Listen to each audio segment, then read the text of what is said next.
હવે છોકરાઓ કાલે આપણે સ્વાધ્યાય 5 ની શુભ શરૂઆત કરી દીધી. બીજા હવે આજે આપણે એના દાખલા મોટા તો હજુ વાર લાગશે, તો પછી મગજમારી ન આવે એટલે એક વસ્તુ મેં કાલે કીધેલી કે પ્રવેશ જ્યારે કરે ભાગીદાર ત્યારે બે વસ્તુ અગત્યની છે. એક તો ત્યાગનું પ્રમાણ અને બીજું નવું પ્રમાણ. બરાબર છે? હવે છોકરાઓ ત્યાગનું પ્રમાણ આપણે ચોથા ચેપ્ટરમાં કદાચ શીખી ગયા. બરાબર છે?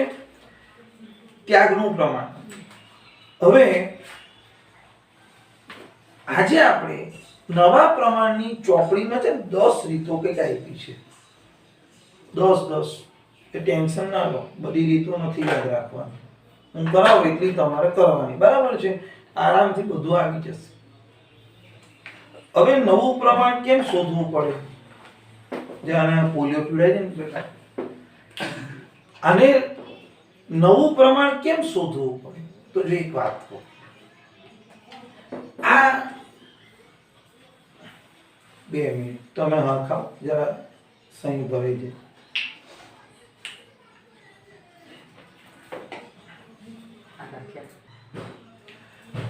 તો જો છોકરાઓ, આ નવું પ્રમાણ કેમ શોધવું પડે એક વાત કહું. આ અ અને બ છે. બરાબર છે? હવે આને 50 રૂપિયા અને આ બે 50 રૂપિયા ખાઈ પીને જલસા કરે, નફો થાય ને તો 50 વેચી લે જલસાથી. હવે ક આવ્યો, તો ક આવ્યો તો કે ભાઈ મને 30 રૂપિયા આપવાના, એને આપણે કાકોને 20 આપી દો. કોને કેટલા આપ્યા? 20. તો શું થયું? નફો તો ભાઈ 100 જ ભાઈ, કે ન કઈ જાદુ તો છે નહીં કે આપતી તો કરોડ 5 કરોડ થઈ જાય. એવરેજ નફો 100 જ, ટકામાં વાત કરવાની આપણે. તો 100% નફો એટલે આને 20 આપ્યા, એટલે હવે કેટલો રહ્યો? તો 100 માંથી 20 જાય એટલે 80 રહ્યા. તો 80 પહેલા જો સરખા હિસ્સે વેચતા હતા, તો હવે પણ કેવા હિસ્સે વેચે? સરખા. તો જુઓ, નવું પ્રમાણ બદલાઈ ગયું. તો અહીંયા તમારું થઈ જાય, આ થઈ ગયું જૂનું ને આ થઈ ગયું નવું.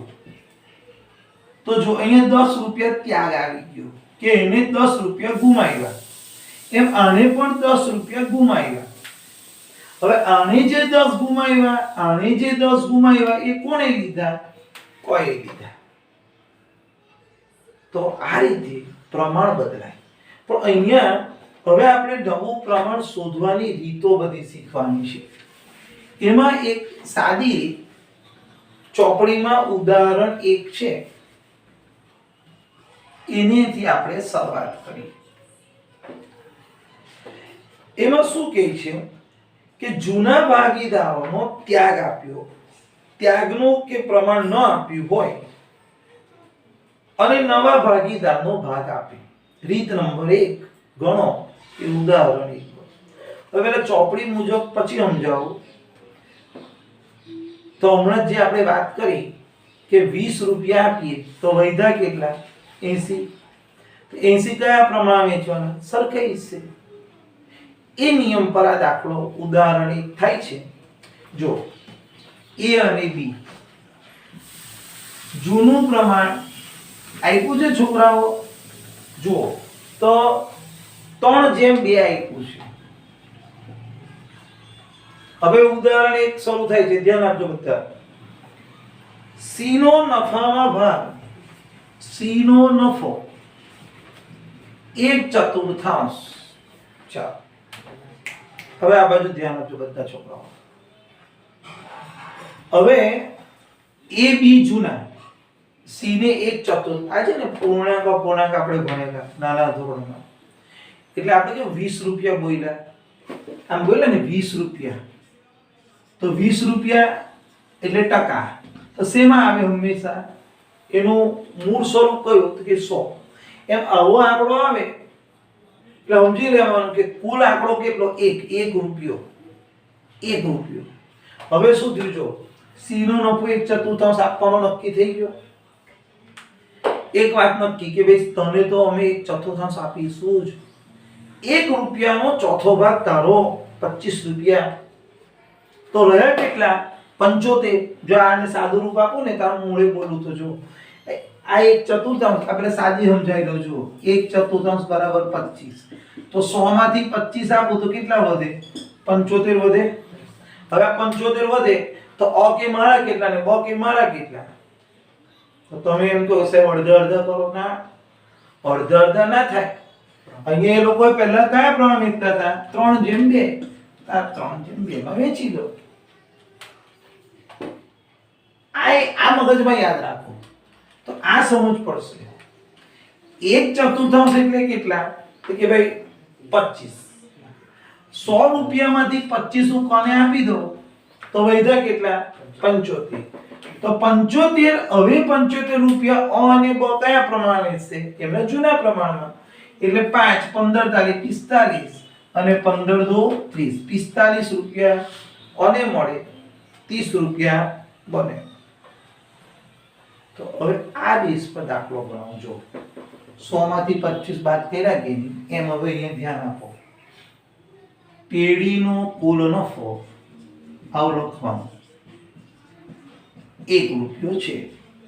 100 ની જગ્યાએ કેટલા લખીશું 1 રૂપિયો. C નો નફો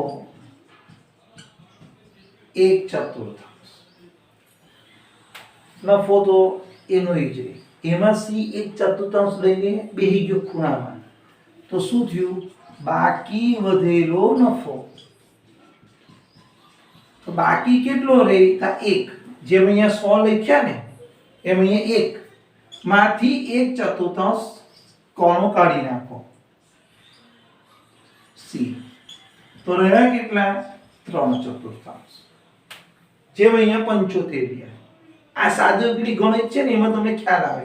જેમ પછી 75 ના 3:2 કર્યા એમ હવે જે આ 3/4 વધ્યા એ મારે અ અને બ ને કયા પ્રમાણમાં વેચવા 3:2 ના પ્રમાણમાં. ખ્યાલ આવ્યો. અને 3:2 એટલે શું તો 3/5 2/5. બરાબર. હવે ધ્યાન આપજો. તો A નો નફો બરાબર હવે વધેલો કેટલો છે 3/4. એમાં A નો હિસ્સો કેટલો 3/5. તો 9/20 આવી ગયા. ખ્યાલ આવ્યો. જેમ આમાં આપણે 75 હોય તો 3:2 તો 3/5 કેમ તો 45 આવે. તેમ આ રીતે A નો નફો બરાબર આ 3/4 આનો આની સાથે ગુણાકાર આનો આની સાથે ફરીથી આ કહેલું જોઈએ. બધું કમ્પ્લીટ ક્લાસ થી જેમ સમજાવું ભાઈ. નિયમ એટલે નિયમ જ ને સમજ પડે. કોઈ બાપની તાકાત નહીં. સમજવાનો પ્રયત્ન કરો. હવે આને આની સાથે ગુણાકાર. જો B નો નફો બરાબર 3/4 આટલો વધ્યો. એમાં બય કેટલો ખાવાનો તો કે બય 2/5 ખાવાનો. તો 6/20 થઈ ગયા. તો A નો નફો 9/20, B નો નફો 6/20. અરે ભાઈ હવે કેટલા ભાગીદાર થયા? પહેલા કેટલા હતા 2, હવે કેટલા થયા 3. તો નવું પ્રમાણ શોધવું હોય તો C નો નફો કેટલો છે બોલો 1/4. હવે છે ને છોકરાઓ આના છેદમાં કેટલા છે 20. આના છેદમાં કેટલા છે કે 20. તો આના છેદમાં પણ મારે 20 લાવવા છે. તો 4 ને હું લખું છું છેદ સરખો કરતા બચાશે ભાઈ.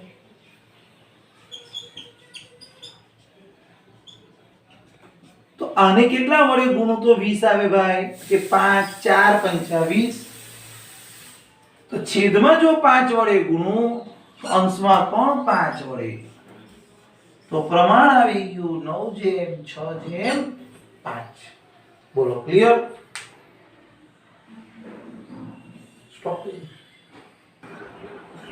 જો લા ભાઈ આ દાખલો પૂરો થયો એટલે પાછું કેટલાક ભાઈનો ફોન આવ્યો કે સાહેબ ગણિત કાચું છે. એ વિદ્યાર્થીઓને આ એકમાંથી 1/4 કેવી રીતના આ 3/4 આવે તે નથી આવડતું. તો ભલે ગણિત ના આવડતું એકાઉન્ટમાં તકલીફ ના થવી જોઈએ. તો જો બતાવી દઉં, આ 4 એકા 4 આનો ગુણાકાર થાય હંમેશા. 4 માંથી 1 જાય તો કેટલા રહ્યા? 3. છેદમાં 4 ના 4 લસા કરતા હતા ને, 1 પર લસા નહીં, 4 એકા 4 નો ગુણાકાર થયો. જોઈ લો, -1 એટલે 3 ના છેદમાં 4. બરાબર છે? છોકરાઓ સ્વાધ્યાયની અંદર પ્રશ્ન ત્રીજો કાઢજો. એનો બીજો દાખલો, પેજ નંબર 204. આ પહેલો એટલા માટે નથી કરાવતો, પહેલો થઈ ગયો. ઉદાહરણ કર્યું ને આપણે, એ જ પહેલું છે, જોઈ લીધું. હવે આમાં છે ને a અને b એક પેઢીમાં 4/5 અને 2/10 ના ભાગે નાનું વહેંચે છે. હવે છે ને છોકરાઓ, આમાં ઉદાહરણ એક આપણે કર્યું, પછી સ્વાધ્યાયના બધા દાખલા જુઓ. પ્રમાણ આપે 3/2, 2/3, 6/4. તો અહીંયા છેદ આપ્યા છે. તો પહેલા છે ને પ્રમાણ સરખું કરવું પડે. જો a નું પ્રમાણ અને b નું પ્રમાણ, a અને b 4/5 અને b 2/10. તો આનો પહેલા છેદ સરખો કરી દઈએ. તો મોટો ભાગ 10 છે, તો આને 10 વડે ગુણવા 10 લાવવા હોય, અહીંયા છેદમાં 10 લાવવા હોય તો કેટલા વડે ગુણવા પડે? 2 વડે. 5 દુ 10 થઈ ગયા, ને આને તો 10 છે જ. એટલે ખરેખર a અને b નું પ્રમાણ 4 દુ 8 જેમ 2 એકા 2, 8/2 થયું. કેટલું થયું? 8/2. ફરીથી જુઓ, આ 10 મોટો છે. હવે અહીંયા 5 છે, તો અહીંયા પણ 10 કરવા હોય તો કેટલા વડે ગુણવા પડે? 2 વડે. તો 5 દુ 10 થઈ ગયા, પણ પછી ઉપર ગુણાકાર કરવાનો. 4 દુ 8 એટલે 2 એકા 2. તો a અને b નું પ્રમાણ 8/2. હજુ નાનું લાવવું હોય તો 2 એકા 2 એટલે 2 એકા 2, 2 વડે ભાગી નાખીએ તો 1/4. એટલે પ્રમાણ બોલાય a અને b નું પ્રમાણ 4/a. ખ્યાલ આવ્યો? હવે નાનું પાછું ફેરવી નાખજો. તમે 8/2 રાખો તો પણ ચાલે. ચાલો, એટલે a b તો ક્લિયર થઈ ગયા. c નો નફામાં ભાગ કેટલો બોલે છે? 20% બરાબર 20. આ ટકા કાઢવા હોય ને, ટકાની નિશાની, તેને 100 વડે ભાગી નાખવાની. ફરીથી બોલું છું, આ ટકા કાઢવા હોય ને તો 100 વડે ભાગી નાખવાના. તો પ્રમાણ કેટલું આવ્યું? 1/5. હવે આગલા દાખલા છે. હું પહેલા સાદું સમજાવી દઉં છું કે ભાઈ કુલ નફો હંમેશા 100 હોય. એમાં c નો નફો આપણે 20 રૂપિયા આપવાના હોય તો વધ્યો કેટલો? 80 વધે. તો બુદ્ધિ ચલાવો, 80 કોના માટે વધે? તો કે a અને b માટે. તો a અને b આ 80 રૂપિયા નફો કયા પ્રમાણમાં વેચે? 4/1 ના પ્રમાણમાં. આ જ દાખલો છે. તો અહીંયા સંપૂર્ણ પૂર્ણાંક સંખ્યા મેં લઈ લીધું. તો હવે આ 4/1 ને એટલે 4 ની 1 એટલે 5. આ 5. તો એને કેટલા મળે? જો 80 વધ્યા, એમાં એને 4/5 એટલે 5 16 16 ચોક 64. એવી રીતે અહીં 80 પાછા લખ્યા ગુણ્યા 1/5 એટલે 16. તો જો 100 થઈ જાય, આના 64, આના 16, આના 20. તો આ જ બેઠી રીતે અહીંયા અપૂર્ણાંક વાળી સંખ્યામાં આપણે ફેરવીશું. જો તો c નો નફો 1/5 થઈ ગયું. તો હવે શું આવે? બાકી વધેલ નફો. તો હંમેશા કુલ નફો જેમ પેલામાં 100 લખ્યો, છેદવાળો હોય તો કેટલો લખવાનો? 1.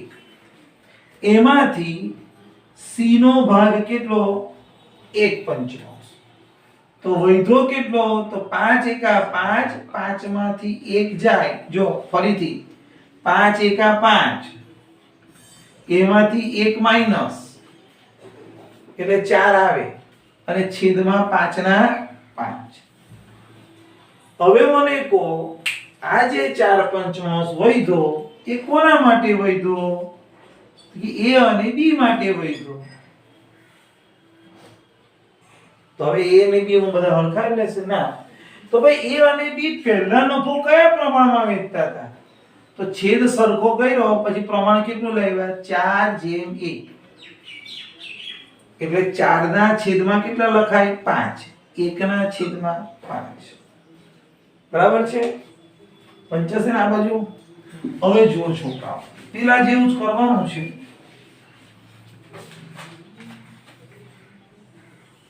તો a નો નફો બરાબર, જુઓ આ 4/5 પહેલા તો વધ્યો તે, આ વધેલો, આ બધું ચોખ્ખું લખ્યા પૂછું તમને, ગુણ્યા એના ભાગે કેટલો? 4/5 એટલે 16 ના છેદમાં 25 થાય. બરાબર છે? ચાલો તો b ને બોલાવો. કઈ આવતો રે b? તને કેટલો નફો આપીએ? તો કે તમારે જે આપવું હોય તે. એટલે આપણે એને કીધું કે જો ભાઈ 4/5 વધ્યા છે, એમાં તારા ભાગે 1/5 જ આવશે, જૂનું પ્રમાણ.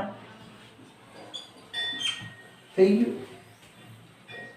હવે બુદ્ધિ ચલાવો. આ c નો નફો છે ને, કારણ કે હવે 3 ભાગીદાર થઈ ગયા ને, a b અને c, 1/5 છે. તો એનો પણ છેદ સરખો કરવો હોય, તો એને છેદમાં 5 ઉપર પણ 5, 25 કરવા. જો આના 25, આના 25 તો આના પણ 25, તો 5 આવી ગયા. તો પ્રમાણ કેટલું થયું? જો 16/4/5. જો 16 ને 4 20 ને 5 25, બે ગયું. 2 મિનિટ. તો આ રીતે તમને આ રીત છે ને ઘણી વખત પૂછાય છે, એટલે આ રીત મેં તમને કરાવી દીધી. તો હું છે કે ભાઈ તમને ખ્યાલ આવે. હવે એક જ બધી રીતો કઈ કામની નથી. હવે એક રીત બીજી કરાવીશ, પછી આપણે મોટા દાખલા શરૂ કરીશું. ત્યાં સુધી આ દાખલાની જે પ્રેક્ટિસ કરવાની. હવે સ્વાધ્યાયમાં કદાચ બીજા કોઈ છે નહીં, એટલે બધામાં હમણાં તમારે પડવા જેવું પણ નથી. આટલું ગણજો, બરાબર છે? MCQ માં પણ નથી. બસ આટલું ગણજો, બરાબર.